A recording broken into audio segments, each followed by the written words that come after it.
First Alert meteorologist Mike Taylor. Just wanted to do a quick update, and more than likely I'm going to have to update this again. I'm expecting a high wind warning to be in effect. Things are going to get underway once we get into later this evening, okay? So initially it's just going to be the rain. That'll push in. We could even have some thunderstorms. Don't be surprised if you hear a rumble of thunder into the overnight. That's just the storm approaching Michigan.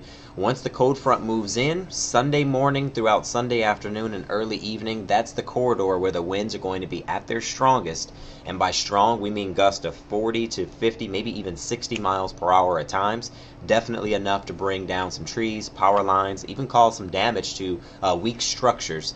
And also when you're driving, the slower you drive, the less likely those winds are going to fight you when you drive. So just a heads up there.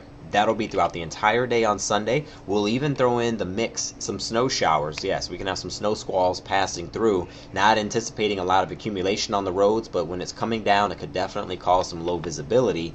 So we'll have a lot going on. So for tonight, 43 degrees, temperatures will continue to rise, rain, and even some thunderstorms will be possible.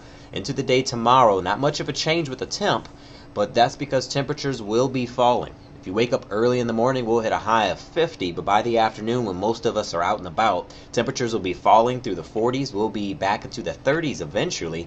In fact, we'll have an overnight low down to around 20 by Monday. So just a flash of 50. It won't last long. We'll reach a high of 27. We hold steady in the 20s to start the work week.